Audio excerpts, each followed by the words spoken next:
Sam from PLP here. I'll start with Gary Cahill, if I could. It looked like a nasty one the other night. How is he?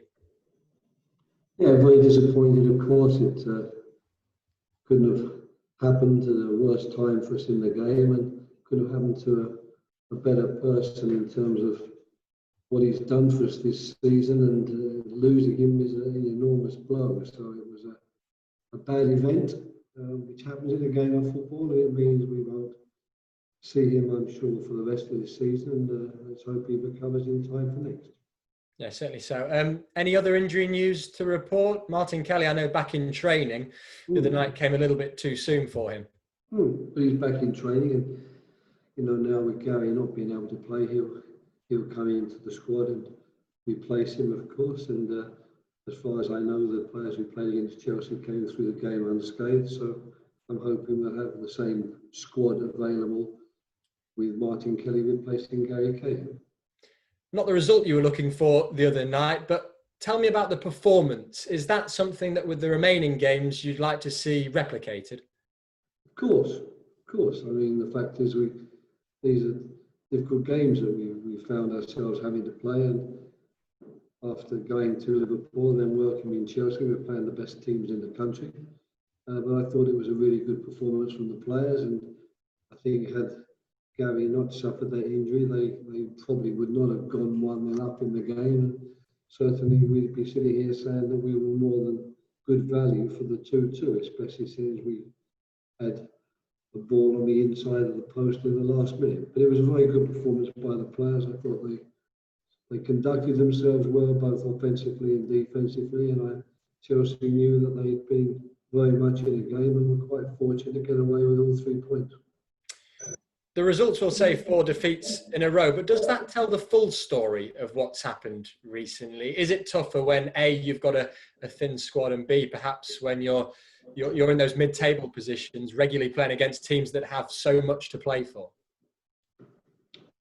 Well, the season throws up all of those type of scenarios, and you just have to deal with them.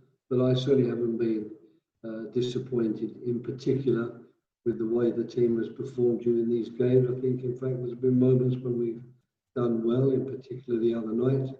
And I certainly don't have any fears about the players' desire to keep going and keep doing their level best to get a result in the games.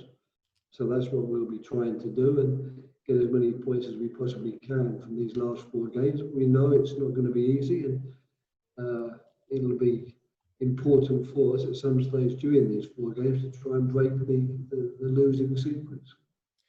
Brilliant goal for Wilf Zaha. Tell me about what that will do to his confidence. Does he need the confidence boost? Because it was quite a sensational strike. Yes, I don't know. I suppose you have to ask him. I mean, I don't think that he lacks confidence. I mean, he's had some good games during this period, and some games where I'm sure he'll have said, I can do better. But the other night, he was certainly at the very, very top of his game, and I see no reason why he shouldn't keep that going in the last 4 games. He's an enthusiast. He likes to play football, and I'm convinced we're going to see some very good things from him in these last 360 odd minutes. And I'm pretty sure also he'll be looking to try and add to that tally of goals and assists, so that at the end of the season he's got a bit more to show for what he's done this season. A goal too for Christian Benteke. Are those the sort of positions that you would like to see him in regularly going forward until the end of this season? Because it was a finish of a number 9, wasn't it? Well, he was bought as a number 9. He regards himself as a number 9. We regard him as a number 9. I don't think that there's been any reason to contest his desire to get into those positions and his desire to score goals. And it's good now to see him getting on the score sheet, and hopefully that will encourage him to keep doing those things, and hopefully the ball will be kind to him when it falls in his area. In terms of Aston Villa, another tough one for them last night. This game on Sunday, do you expect to see them coming out fighting? I would think so, yes. It's very difficult to talk about other teams and what they are going to do and what they intend to do, but in their table position, I think most teams will be looking to come out fighting and take that last chance, if you like, to try and stay in the division. Because one thing is for certain, everybody knows how important it is to try and stay in this division. That's something that all teams want to do. I mean, there are maybe half the league that don't even contemplate it, but there's another half in the teams in the league that probably do contemplate what's going to happen if we don't play well and what's going to happen if we can't stay out of the relegation zone. So I'm pretty certain all those teams that are fighting down the bottom are going to continue fighting until it becomes mathematically impossible for them to remain in the league. And as was said several times on the television yesterday evening in the Man United game, people probably expect Aston Villa to take the game against us as a golden opportunity to get a win behind them and to get closer to the teams just above. It's Dean Smith's first fight with relegation as a manager of Aston Villa. As a man that has experience on that front and has had success doing that, I won't ask what advice you would give him on that front, but how difficult are relegation battles from a managerial point of view?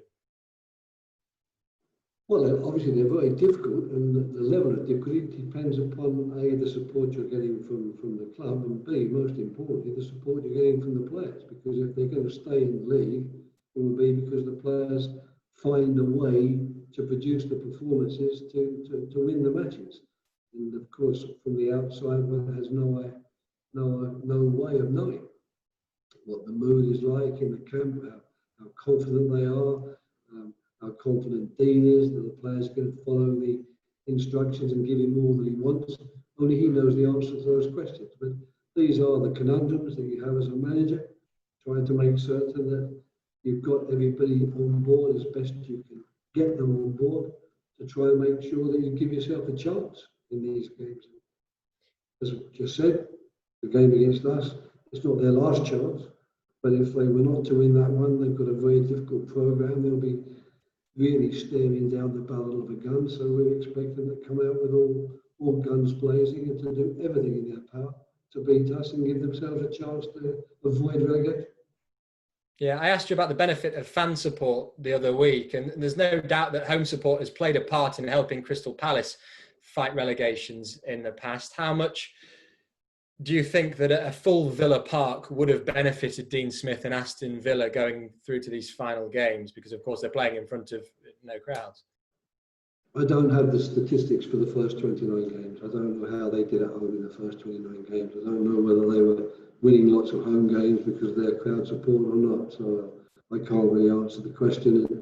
Anyway, they're hypothetical questions, which are pretty meaningless to answer at the end of the day, because for these 9 games, we've always known we've got to play them. We've got to play them in a very short period of time. So there's going to be injury problems. There's going to be difficulties in terms of rest periods and getting the players ready to play another game 2 or 3 days after the last one. And of course, we've also known that there's never going to be fans there, so you've got to find your own motivations. I'm pretty certain that all those factors are taken into consideration by other managers in exactly the same way that we try to take them into consideration here. Thanks, Roy. Much appreciated. Okay, thanks. That's the end of the broadcast section.